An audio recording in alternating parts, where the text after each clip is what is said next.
Pessoal, tudo bem com vocês? Bem-vindo à nossa série de apresentação dos professores do curso de Física aqui da Universidade Federal de Santa Catarina. Eu sou o professor Jorge Kondo, sou subcoordenador do nosso curso e essa série tem como objetivo a gente mostrar um pouco para vocês dos nossos professores, né, dos nossos docentes que atuam no curso, atuam no departamento de Física também, mostrar um pouco da área de ensino, da área de pesquisa de cada um deles. Assim, quem tiver interesse em fazer uma iniciação científica, né, pode ficar à vontade, ou um mestrado, ou um doutorado, quem sabe, né? E para quem ainda não é nosso aluno, também pode conhecer um pouco mais sobre essa área de física, né, que é a ciência pura que a gente estuda no departamento. Vocês podem também acessar as nossas mídias sociais no YouTube, no Instagram e no Twitter. Fiquem à vontade para fazer perguntas e compartilhem as nossas publicações e se inscrevam no canal nosso aqui do YouTube do curso de Física. Hoje a gente traz aqui o nosso docente, o professor René Medeiros. Professor René, muito obrigado por ter aceitado participar da nossa série de vídeos. Acho que vai ser bastante interessante o que você vai mostrar para a gente. Eu estou preparado aqui para fazer várias anotações. Professor René, eu estou perguntando isso para todo mundo desde o começo.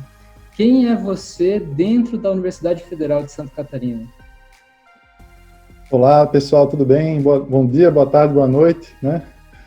Obrigado pelo convite, Jorge. É um prazer estar aqui, falar um pouco sobre mim, sobre minha pesquisa. Quem sou eu dentro da UFSC? Bom, eu sou docente do Departamento de Física desde 2017, né? Do início de 2017. Eu cheguei na UFSC, na verdade, em 2016 como pós-doc e no ano seguinte já me tornei professor, né? E, bom, estou aí há 3 anos fazendo pesquisa em ótica, né, no laboratório de ótica quântica do departamento. E, sei lá, fora da UFSC também, talvez eu deva falar um pouco sobre mim, né? Pode ficar à vontade. Qual a minha... de onde eu venho, para onde eu vou. Bom, eu sou natural de Campina Grande, Paraíba, né? E andei um pouco aí pelo Brasil até chegar em São Paulo, onde eu fiz minha graduação em Física, na USP. Após graduação, cheguei para a França, né? Voltei ainda para São Paulo, fazer um pós-doc, e foi aí em seguida que eu vim para Floripa, né? Fazer meu segundo pós-doc e então me tornar professor da UFSC. Renê, sabe que a gente vem falando bastante sobre a qualidade dos nossos professores, né? Se não a maioria, acho que todo mundo, na verdade, né, fez um mestrado, um doutorado, um pós-doutorado, então a gente tem uma mão de obra, uma qualidade docente de pesquisa que a gente faz no departamento muito boa, né? Então você é um bom exemplo disso. E na área de ótica quântica, né, acho que vai ter bastante coisa interessante, porque envolve luz, né, envolve coisas quânticas, e coisas quânticas são coisas, né, que chamam o interesse da gente e de todo mundo, na verdade, né? Com certeza. Professor René, eu sei que o senhor preparou uma apresentação para a gente, vamos para ela? Vamos lá. Então, tá. Bom, vamos lá. Então, eu sou René Medeiros de Araújo, né, professor do departamento. Está aí meu e-mail para quem quiser entrar em contato após ver esse vídeo. Estou na UFSC desde 2016 enquanto pós-doc e 2017 enquanto professor. E faço pesquisa em ótica quântica, né? Inclusive, isso aí é uma brincadeira que o pessoal lá do grupo fez. Montou um processo quântico aí envolvendo fótons em cima da imagem da ilha de Santa Catarina, que agora virou uma ilha de pesquisa, né? Bom, falar um pouquinho sobre a minha atuação dentro do departamento, né? Dentro da universidade. Eu gosto de fazer isso mostrando minha coleção de logos aqui. Um logo muito bonito, inclusive, que o professor Jorge quem fez, não é isso? O novo logo da física. Dentro do departamento, eu atuo, então, enquanto docente, né? Ministrei aí, desde que eu entrei, 4 disciplinas diferentes. A maioria delas em física experimental, né? Sempre no laboratório, dando aulas para pessoal em laboratório. E na parte de administração, né? Que está ligado a ensino também, a gerência do ensino dentro do departamento. Eu sou membro do NDE do bacharelado, né, que é o Núcleo Docente Estruturante, que pensa na grade, no projeto pedagógico. E também sou membro do colegiado, que é uma instância acima do NDE. Uma coisa da qual eu me orgulho muito também de fazer aqui dentro do departamento é ser de magnetismo e ótica, que é um laboratório de ensino, né, que oferece as disciplinas de física experimental. No caso do pessoal aí dos cursos de física e de meteorologia, né, são as disciplinas de Lab 3 e Lab 4. Então, o nosso laboratório de ensino é responsável por oferecer essas disciplinas. Na pós-graduação, eu também atuo na pós-graduação, eu sou membro colaborador da pós-graduação, né? Então, como eu sou ainda jovem, né, entrei agora no departamento, eu sou habilitado a orientar mestrado, né? Depois de um tempo aí, quando eu conseguir dois mestrados concluídos, eu posso começar a orientar doutorandos também. E doutorandas. E o meu último logo aqui, preferido, é o do nosso grupo de pesquisa, que é o Grupo de Informação Quântica do Sul, né? A gente deu esse nome aí para esse grupo, formado em 2015, começou lá em 2015, um pouco antes de eu chegar, né? Fui um dos primeiros pós-docs desse grupo, né? E a gente trabalha justamente com pesquisa teórica e experimental, né?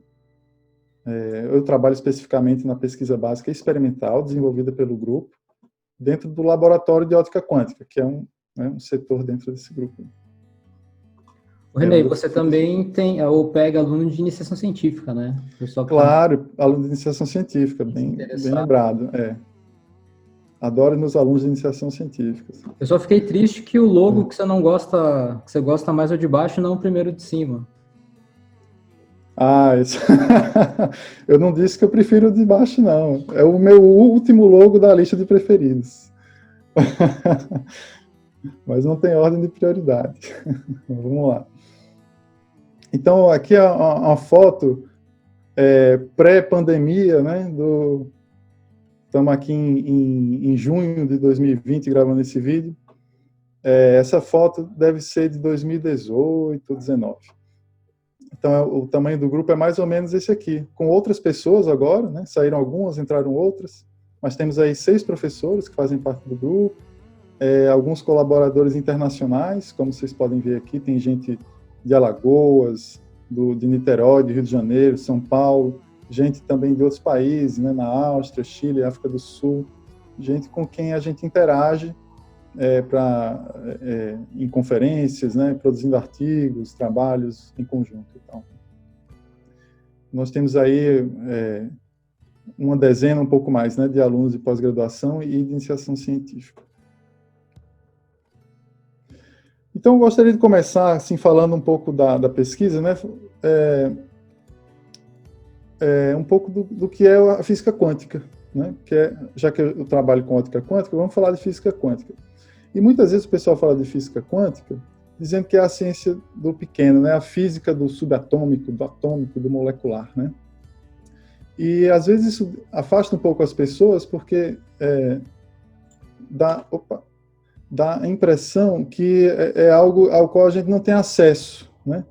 Sendo que, na verdade, hoje em dia, todas as nossas tecnologias mais presentes no cotidiano têm origem do nosso entendimento da física quântica, né? A própria internet, que eu vou mencionar daqui a pouco, GPS, todas as nossas câmeras, dispositivos eletrônicos, ressonância magnética, painel solar, tudo isso que está mostrado aí nesse belíssimo painel tem origem no nosso conhecimento de física quântica. Essas tecnologias só puderam ser desenvolvidas por causa disso. Inclusive o laser, né? O laser é uma tecnologia quântica. A gente só entende o laser a partir da física quântica. E o laser ele pode ser usado para várias coisas, desde os motivos mais torpes ou frívolos, né? Até coisas mais tecnológicas, né? Digamos assim. Então tem aí gravação de desenhos em materiais, leitura de código de barra, depilação, mídia sonora e vídeo, aplicações militares, cirurgias oculares, iluminação em shows, observação astronômica, fibra óptica, né? E falando em fibra óptica, às vezes a gente não se dá conta, mas toda a internet que circula pelo mundo, ou pelo menos grande parte dela, talvez 99%, não sei, né? Ela é distribuída pelo mundo por fibras ópticas, né?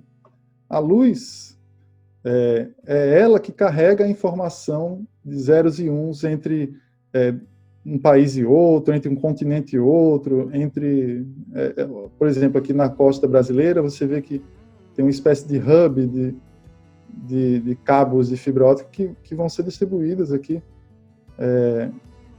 ao longo do litoral, né?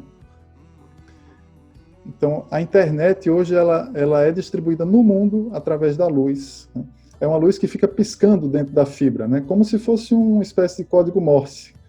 Quando a luz está acesa, é como se fosse um bip, né?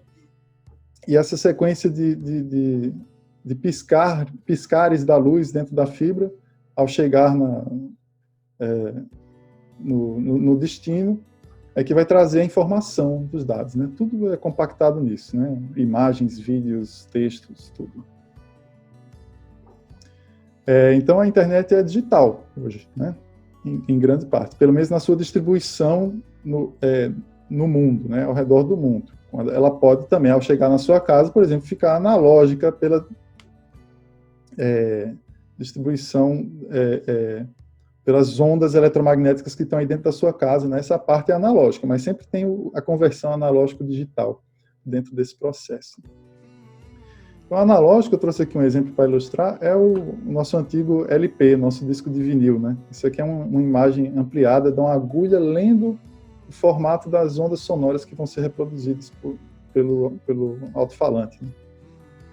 E o processamento da informação analógica, ela é feita somando funções, né, que variam no tempo, né? Enquanto, como é ilustrado aqui embaixo, no canto inferior esquerdo. Já a tecnologia digital, ela em vez de usar funções, ela usa zeros e uns, né, para codificar essa informação. Como a gente vê aqui no caso do CD, do DVD, do Blu-ray, que já são tecnologias que estão ficando obsoletas, né, mas que causaram uma grande revolução, algumas, sei lá, 1 ou 2 décadas atrás, né?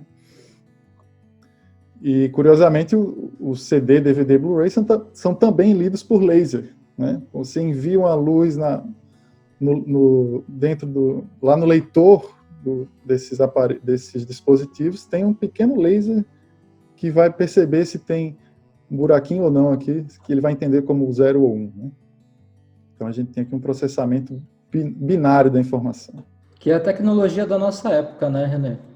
Exatamente. Está ficando cada vez mais experiente ao longo do tempo, né? Então, a gente ainda lembra dessas coisas. Talvez alguns de vocês estejam assistindo aí, não são tão familiarizados com isso, mas, enfim. Então, eu gosto de lembrar que houve uma revolução digital em algum momento, né? E essa revolução digital, ela está acontecendo, né? Ela começou em algum momento, na verdade, né? Ali por volta da década de 50 e 70, a partir da teoria da informação, desenvolvida em grande parte pelo Claude Shannon, né?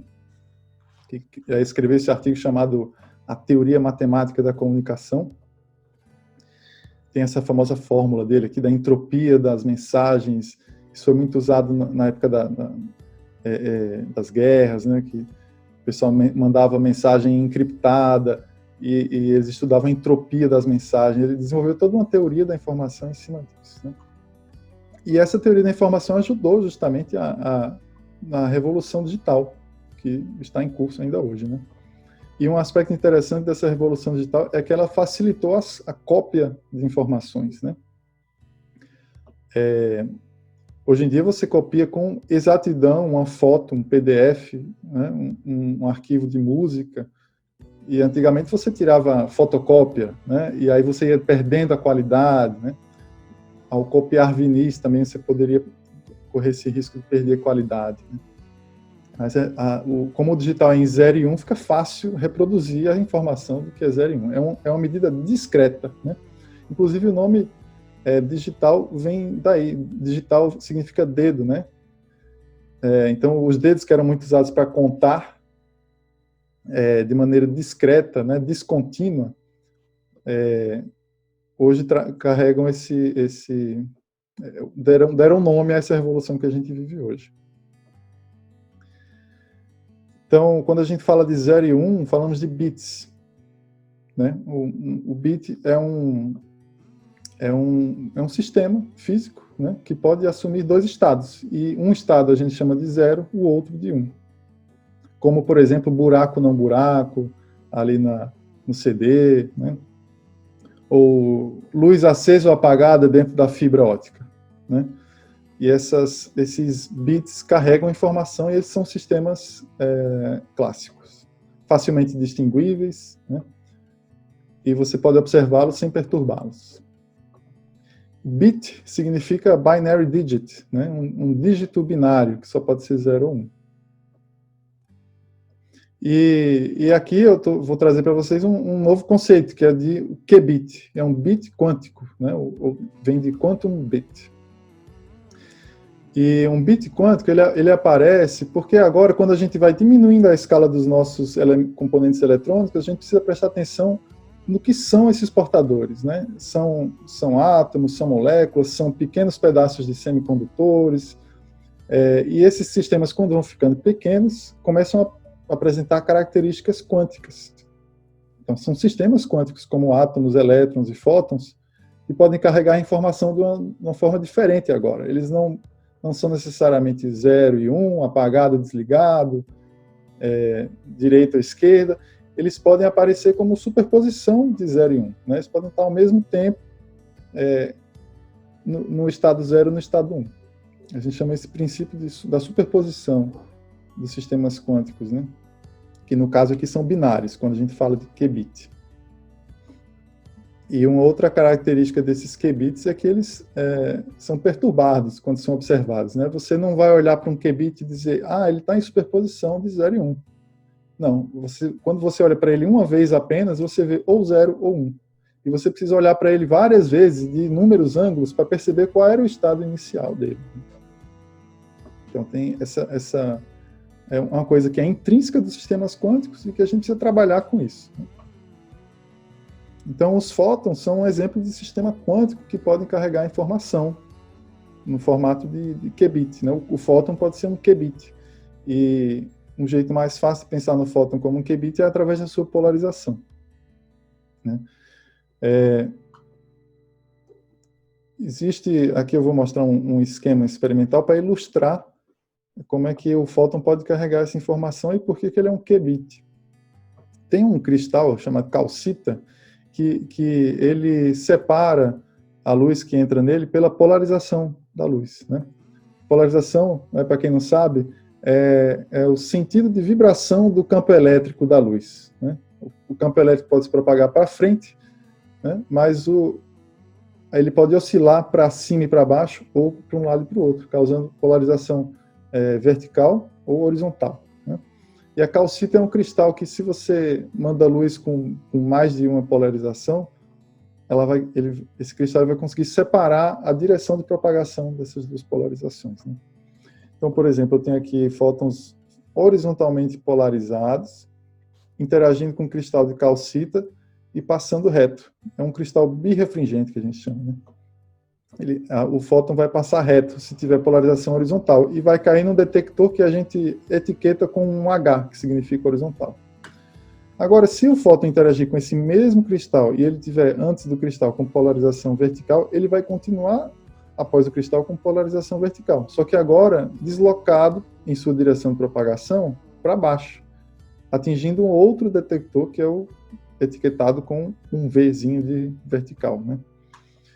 Agora, é possível a gente ter um fóton que tem polarização na direção diagonal, que a gente chama de 45 graus, né? Esse fóton, se ele for realmente um fóton único, né, um pacote de energia quântica, a gente vai falar um pouquinho mais sobre isso depois, ele não vai se dividir meio a meio, né, e metade do fóton para o detector H e metade para o V. Ele vai realmente, com uma certa probabilidade, ser detectado pelo detector H ou pelo V. Né? Então, o fóton é um pacote ali de energia indivisível, né? Ele não vai se dividir quando passar pela calcita, ele vai com uma certa probabilidade ser detectado por um detector ou pelo outro. Né? Então, aqui, muitas vezes a gente vai usar a notação de Dirac, né? Que é um jeito diferentão de escrever um vetor, né? Um vetor num certo espaço, enfim. O zero do nosso bit quântico aqui vai ser denotado como H, e o 1 do nosso bit quântico vai ser denotado por um V, dentro desse cat aqui, que é essa linha vertical com essa linha aqui formando um bico, né? E um exemplo de fóton que está num estado de superposição é esse aqui, é um 0 mais 1, né? Que é um H mais V, é o fóton polarizado a 45 graus. Agora vamos falar um pouquinho mais de óptica, para entender o que é óptica quântica, o que é um fóton. Né? Então, a óptica, eu gosto de pensar na óptica como uma cebola, assim, com várias camadas. Né? A gente já conversou, inclusive, sobre isso, né, Jorge? Então, tem aqui dentro, esse aqui eu posso pensar nele como um conjunto de fenômenos ópticos, né? E cada fenômeno óptico vai cair dentro de alguma determinada camada dessa cebola. Então, tem fenômenos que só podem ser descritos pela óptica quântica, né? Que caem nessa região roxa aqui, mais externa. Outros que podem ser descritos pela óptica geométrica, que é mais simples, né? E vão cair dentro dessa região vermelha aqui. É claro que esses da óptica geométrica também podem ser descritos pela óptica quântica. A óptica quântica seria a teoria que descreve o mais globalmente possível, né, os fenômenos ópticos aí da natureza. Então vamos lá, a óptica geométrica vai descrever basicamente o quê? Fenômenos simples de reflexão, refração, né, de maneira fenomenológica. Nossas câmeras, né? Acabei de comprar uma, inclusive, estou muito feliz com ela. Nossas câmeras vão usar esses efeitos aí de reflexão e refração através das lentes para formar imagens. Né? Miragem também é um fenômeno descrito pela óptica geométrica. Arco-íris, quando a luz branca do Sol entra numa gotícula de água, né? E se abre em todas as cores formando o arco-íris. Halos, né? Meteorológicos, né, atmosféricos, não sei como, halos solares aqui no caso, né? Isso é uma foto que eu mesmo tirei em começo de 2018, né? Um belíssimo halo de, se não me engano, 22 graus aqui, e um outro de 46 graus aqui embaixo, um fenômeno raríssimo, né? 2 halos ao mesmo tempo. Esse aqui se dão por refração em cristais de gelo que estão nas nuvens, olha só. Né? A luz do Sol vem e refrata nesses cristais de gelo aí. E a nossa própria visão, né? A óptica geométrica explica a nossa própria visão. Ô, Renan, você publicou nas suas mídias sociais um videozinho do solstício de inverno do sol nascendo, né? Verdade, foi ontem, né? É um bom exemplo, né, do que acontece com esse processo de refração e reflexão.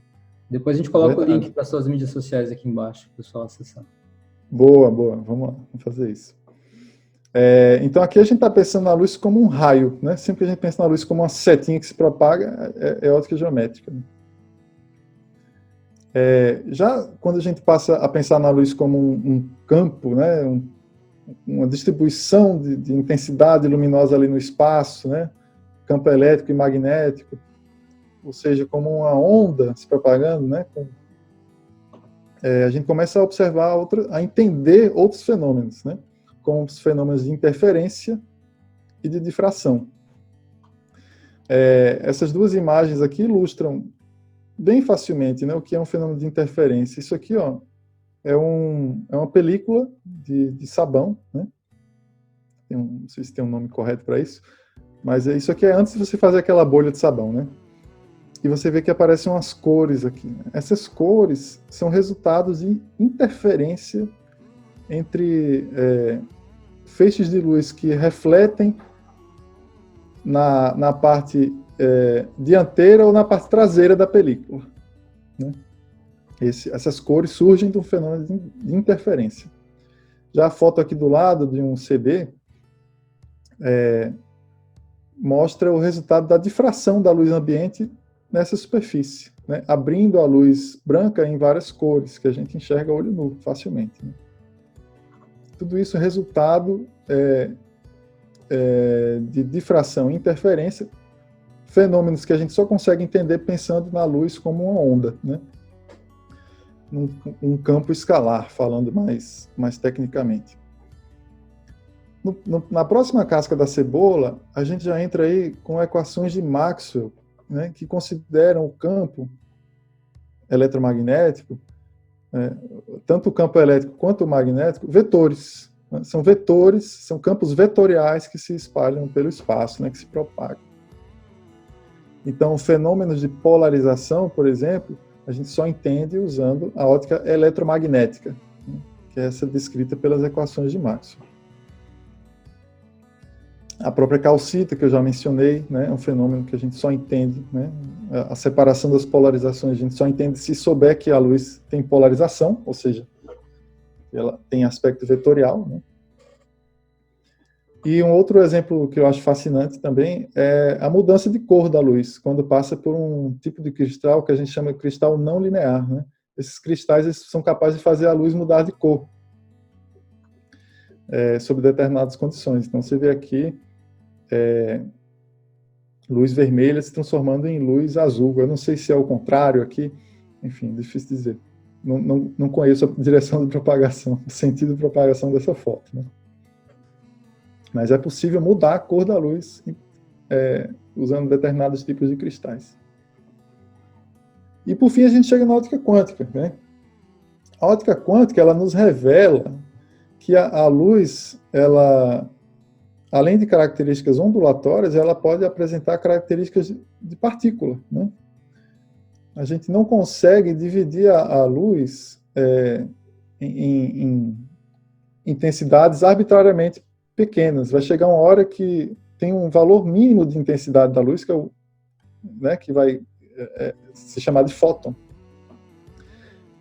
Esse fóton é uma partícula que carrega um pacotinho luminoso, né?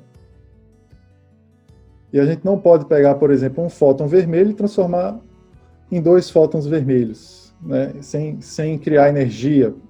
A gente tem que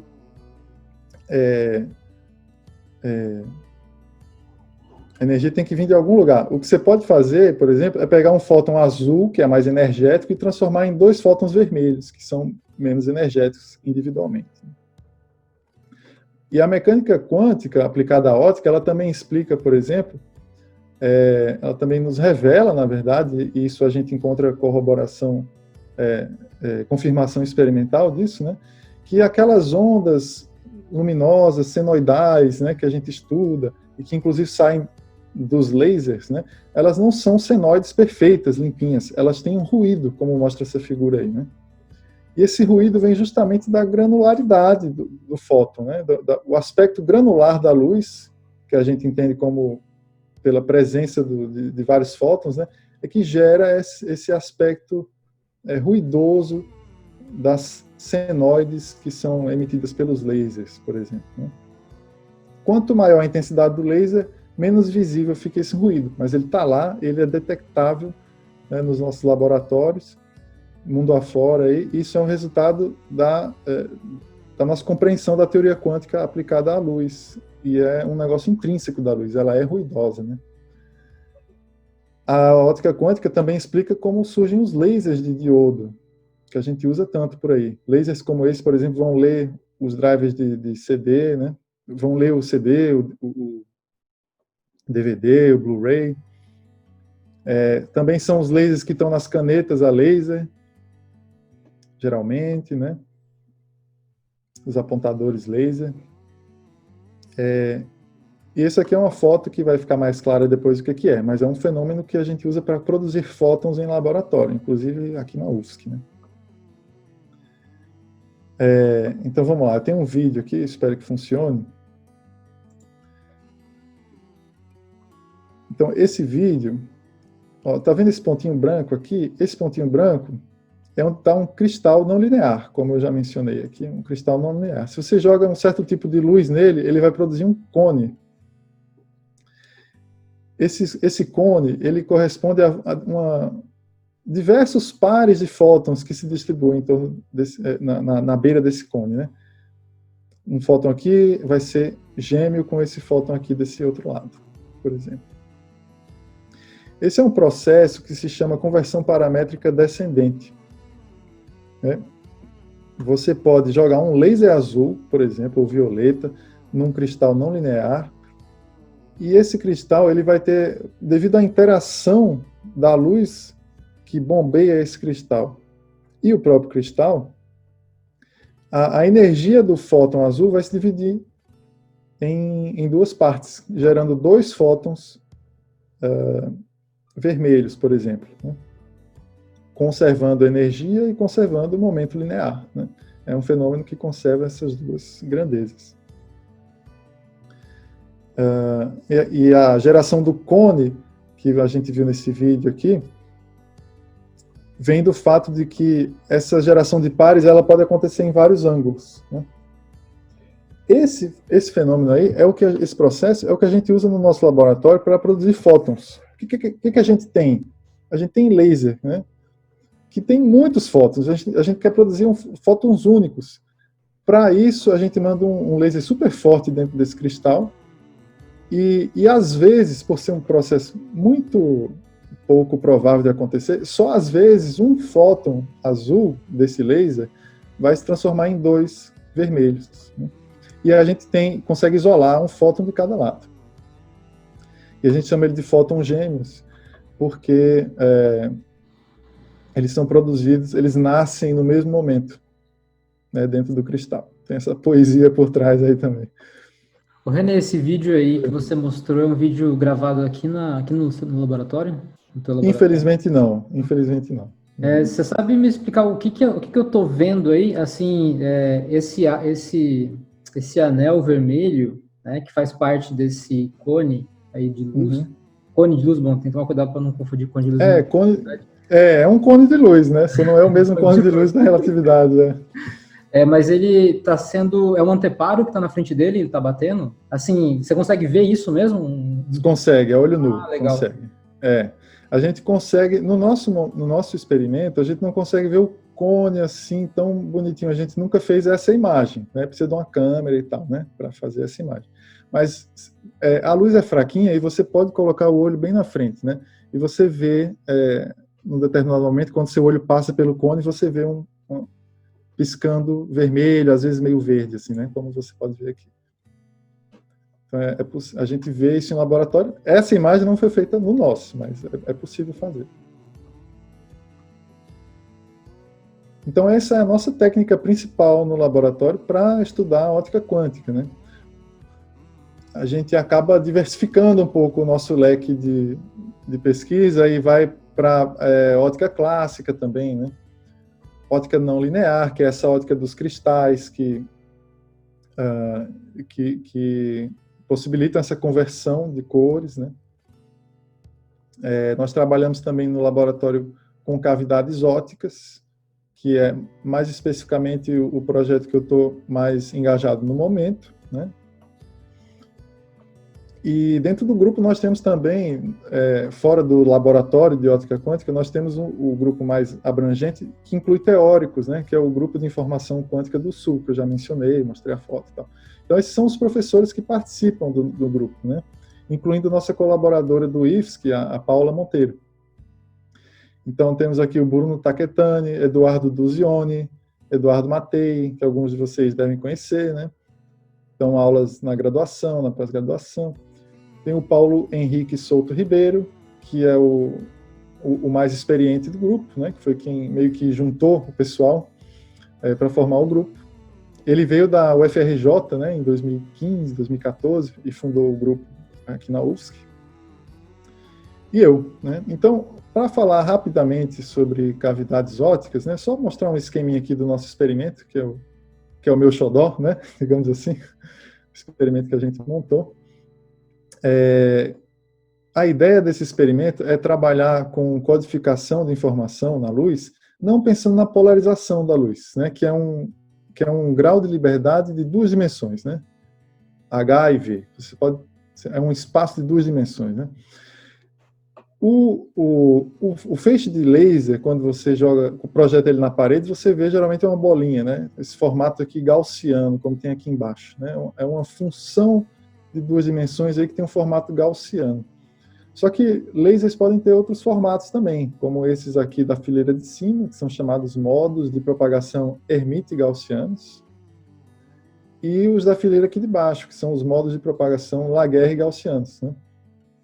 Então vocês vejam que um laser, ele pode ter diversos formatos, e esses diversos formatos podem servir como letras na distribuição de uma mensagem, por exemplo, né? Diferentes imagens mandam diferentes letras, códigos, mensagens, né? Isso se aplica ao fóton também, né? Você pode pegar um fóton e analisar e verificar se ele está num modo de propagação ou no outro. Isso aumenta o seu grau,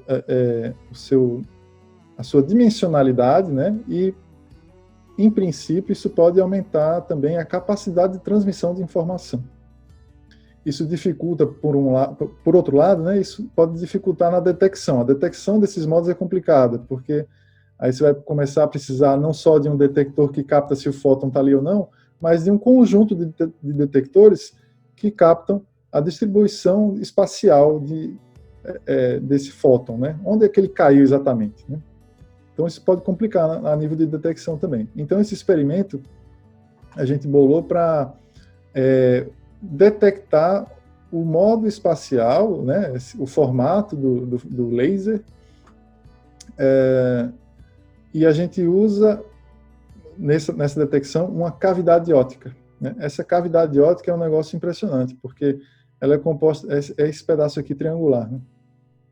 Ela é composta de 3 espelhos, no nosso caso, 3 espelhos com reflexão bastante alta, né?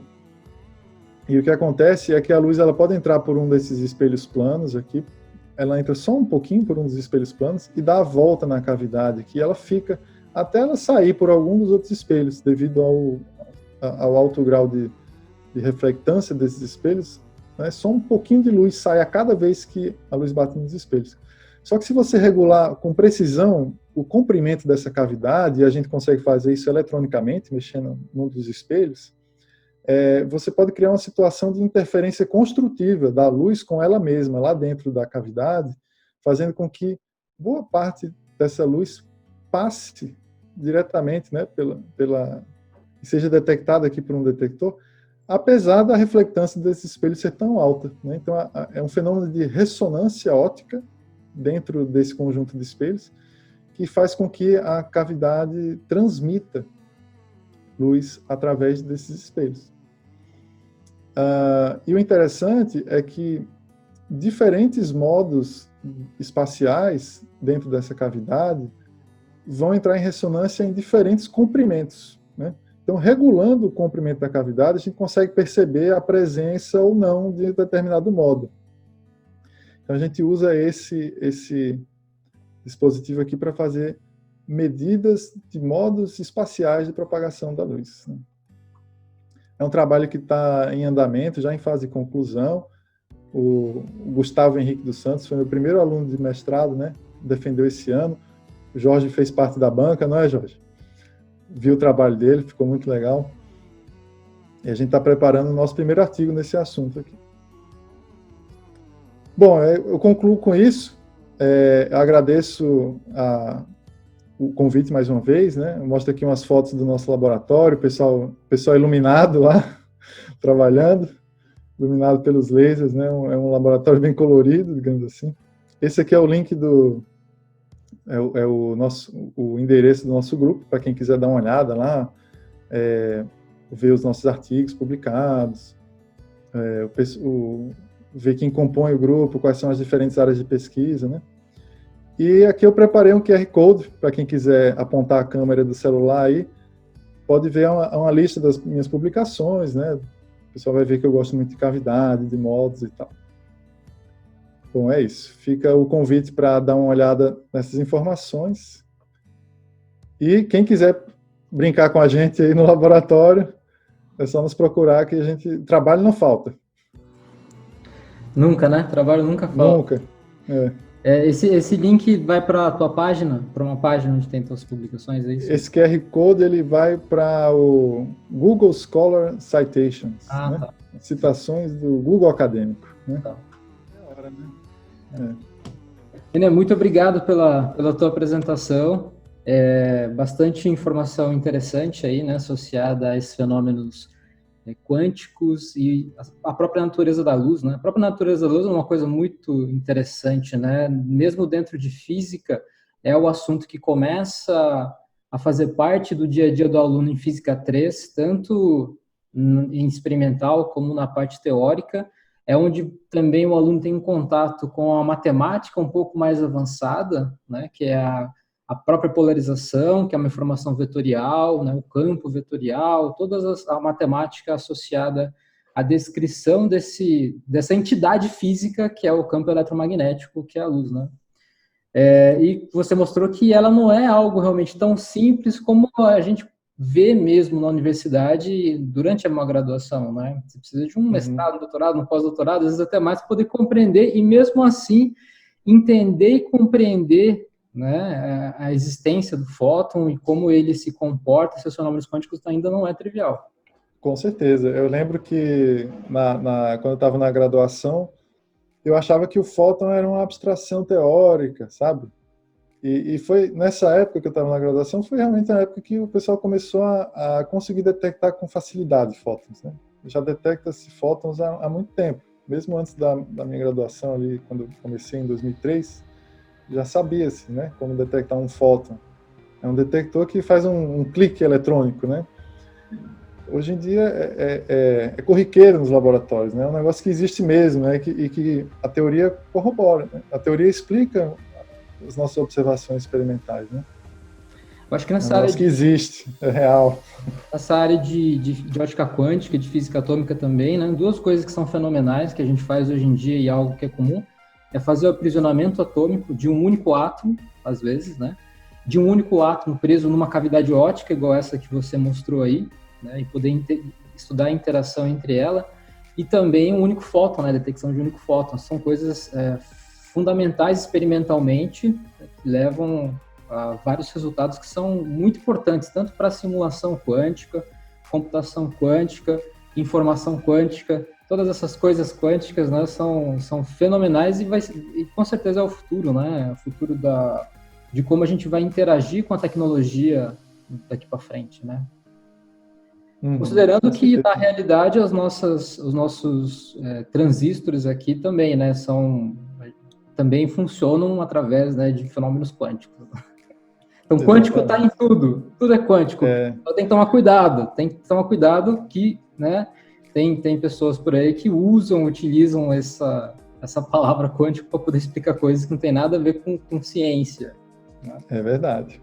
Inclusive, outra informação interessante que eu acabei não mencionando é que a gente está vivendo o que eles chamam de segunda revolução quântica, né, hoje em dia. A primeira revolução quântica foi essa que trouxe as tecnologias que a gente já usa corriqueiramente, né, como laser, câmera digital, né, tudo isso aí, ressonância magnética nuclear, enfim. E hoje em dia a gente está justamente vivendo a revolução da informação quântica. Né? O pessoal está tentando usar o aspecto intrinsecamente quântico dos átomos, das moléculas, dos elétrons, dos fótons, para transmitir, processar informação, né? Fazer computação quântica. Então a gente está nesse processo aí, quem sabe vai ficar para a história essa segunda revolução quântica e ela vai trazer frutos que vão afetar o nosso dia a dia, quem sabe. Né? E para mostrar que isso não está nem um pouco longe da nossa realidade, né? Aqui no nosso departamento a gente tem um laboratório, né, de vocês, de ótica quântica, onde vocês criam fótons gêmeos, que são sistemas emaranhados. Né? Isso. Então, nesse sentido, você tem os ingredientes básicos para fazer a tua pesquisa em informação quântica. Né? Com certeza. Ô, René, deixa eu fazer uma pergunta que é uma curiosidade agora minha, talvez um pouco mais fundamental. Pois não. quando a gente descreve ali o modo da luz, né, do laser, aqueles modos de Hermite-Gauss, Laguerre-Gauss, e você tem a distribuição espacial da intensidade, é diferente, cada modo tem uma distribuição diferente, né? Agora, quando você falou de informação, se eu tiver um fóton que é uma partícula, nesse sentido, ele carrega essa informação da distribuição de intensidade, do modo, basicamente. Isso. Então, quer dizer que o fóton, além de ele ter polarização, ele pode ter essa informação que é o modo dele. Exatamente. Então, nesse caso, você não teria um qubit que teria duas informações, que é horizontal e vertical 0,1, mas teria outros estados que também são possíveis. Perfeito. Excelente pergunta. Excelente colocação. Inclusive tem nome para isso, né? Se você está não mais com polarização, formando um qubit, você pode ter, por exemplo, uma família de 3 modos que você estuda, né? E se você quer distinguir entre eles, associando a cada modo um estado do fóton, né? Você chama isso de qtrit, né? É um trit quântico, não é mais um binary digit, eu não sei nem o nome disso em inglês, né? É um dígito ternário, né? Quântico. São 3 valores possíveis, né? 3 estados possíveis. E aí você generaliza esse conceito para quando você tem uma família de D estados possíveis, ou D modos, né? E você cria aí um qubit, né? É um bit de dimensão D que é quântico. E nesse sentido, o desenvolvimento dessa sua cavidade ótica que consegue distinguir entre os modos é fundamental, a detecção. Espero que sim, espero que venha a ser aplicável, né?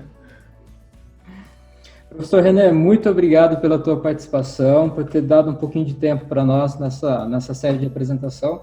Eu gostaria de convidar os alunos, né, para também, de novo, acessar os nossos vídeos, se inscrever no canal, acompanhar as novidades que a gente está postando lá todo dia, quase, tá?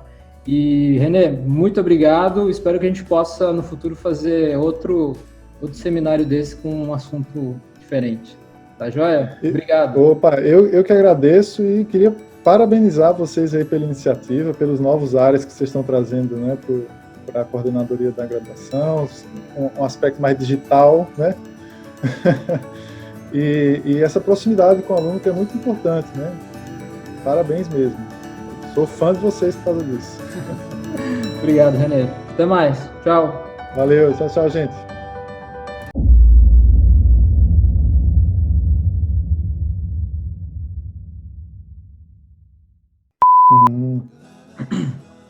O meu é só que semana que vem, 2 semanas. Não tenho certeza, mas é para daqui umas 3 semanas. Ah, tá. Beleza. Pô, é foda, minha pesquisa vai estar desatualizada já. Você é de Campina Grande, então, cara? Paraíba? Pois é. Caramba, hein? Aí fui pra Natal, tal, fiz um ensino médio lá, no pai médio. Isso aí você vai colocar em preto e branco no final, né? Posso fazer isso. Beleza. Vamos lá. Tá bom, vamos começar. Deixa eu botar uma palma aqui.